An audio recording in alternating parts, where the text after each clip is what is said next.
Good evening সবাই। আশা করি তোমরা সবাই খুব ভালো আছো, আমিও খুব ভালো আছি। আজ আমি তোমাদেরকে দেখাবো নিরামিষ কুমড়োর ছক্কা। চলো রেসিপিটা শুরু করা যাক। প্রথমে আমি শুকনো খোলায় জিরে আর মৌরি এইগুলো ভেজে নেব। কুমড়োটা আমি আগেই কেটে রেখেছি, সাথে একটা শুকনো লঙ্কাও দেব। শুকনো খোলা এটা আমি ভেজে নেব, নিয়ে গুঁড়ো করে নেব। মশলাটা বানিয়ে নিই, তারপরে ফিরে আসছি। কুমড়ো আর আলুটা আমি আগেই কেটে রেখেছি, এবার এটাকে আমি ভেজে নেব একে একে। কড়াইতে সর্ষের তেল দেব, আমি সর্ষের তেল দিয়েই রান্নাটা করব।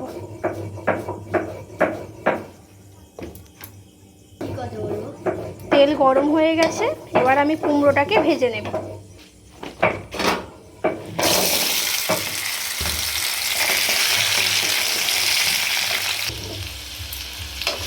কুমড়োটা আমি শুধুই ভেজে নিচ্ছি, এখানে কোনো তেল নুন দিইনি, নাহলে নুন দিলে তো জল বের হবে প্রচুর পরিমাণে। তাই কুমড়োটা আমি হালকা করে তেলের মধ্যে ভেজে নিচ্ছি।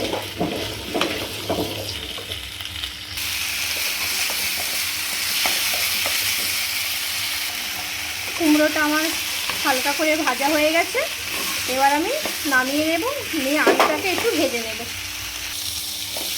দেখো বন্ধুরা, এখন আমি আলুটাকে ভেজে নেব। আলুটাকে ভাজার সময় আমি একটু নুন দেবো, যাতে আলুটা একটু হালকা সিদ্ধ হয়ে যায়। হালকা একটু হলুদও দেবো অল্প করে, কালারটা ভালো লাগে দেখতে। আলুটাকে আমি একটু চাপা দিয়েই হালকা করে ভেজে নেব, তাতে আলুটা একটু তাড়াতাড়ি সিদ্ধ হয়েই যায়। আমি এখানে একটা বাটিতে কাশ্মীরি লঙ্কার গুঁড়ো আর হলুদ গুঁড়ো একটু গুলিয়ে রেখে দিচ্ছি।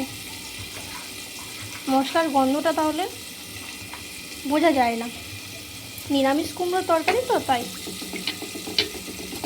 এটাকে ভালো করে মিশিয়ে নেব।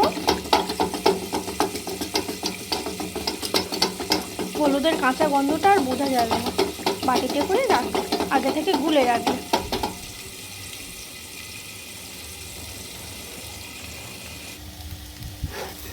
দেখো বন্ধুরা, আলুটা আমার হালকা লাল লাল করে ভাজা হয়ে গেছে। এবার আমি আলুটাকে নামিয়ে তরকারি মশলা করতে শুরু করব। শুরু করা দেখা যায় যেন, দেখছিস? কড়াইতে তেল দেওয়া হয়ে গেছে, নিরামিষ তরকারি তাই আমি একটা শুকনো লঙ্কা দেব ফোড়নে, একটু 5 ফোড়ন দেব, আর একটা তেজপাতা।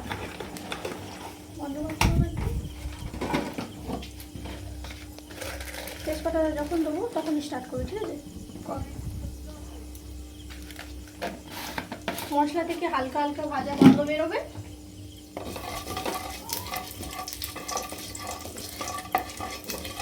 এবার আমি আলুটা ঢেলে দেবো।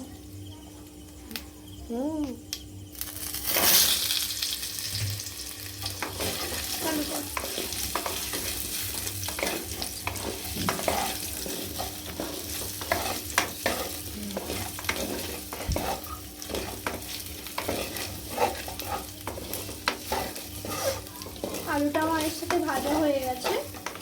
এবার আমি আগে থেকে যে লঙ্কা গুঁড়ো হলুদ গুঁড়ো মিশিয়ে রেখেছিলাম, কাশ্মীরি লঙ্কার গুঁড়ো আর হলুদ গুঁড়ো, সেটা আমি এখন এর মধ্যে ঢেলে দেব।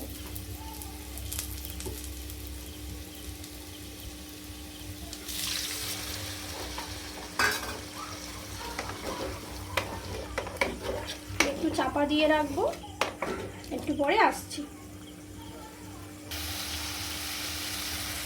আদা দিয়ে আমি বেটে রেখেছিলাম, এখন দিয়ে দিলাম। এবার আমি এর মধ্যে কুমড়োটাকে দিয়ে দেব।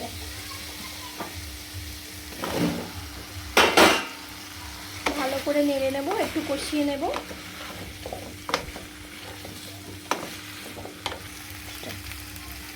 আমি এবারে একটুখানি কাঁচা ছোলা অ্যাড করব, নিরামিষ রান্না তো তাই।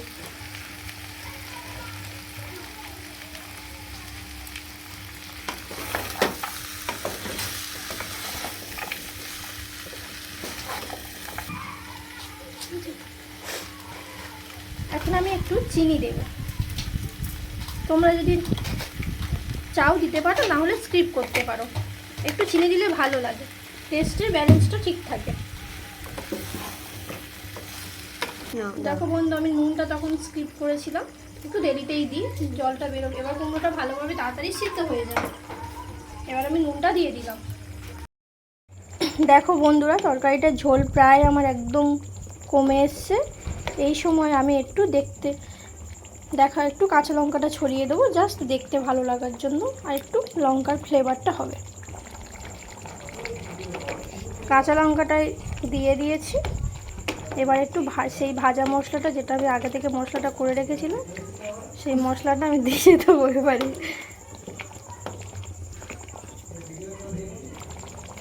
মশলাটা আমি দিয়ে দিলাম।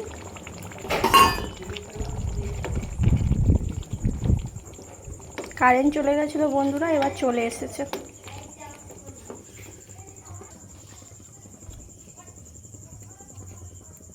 দেখো বন্ধুরা, আমি একটু ঘি অ্যাড করেছি, নিরামিষ তরকারি তো, তাই আপনারা চাইলে নারকেলও অ্যাড করতে পারেন, ভালো লাগবে।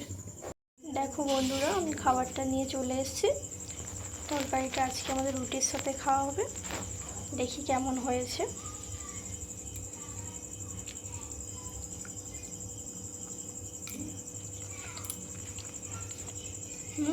সুন্দরই হয়েছে। ঠিক আছে, তোমরা সবাই ভালো থাকবে। Good night. আবার আসবো নতুন কোনো ভিডিও নিয়ে। টাটা।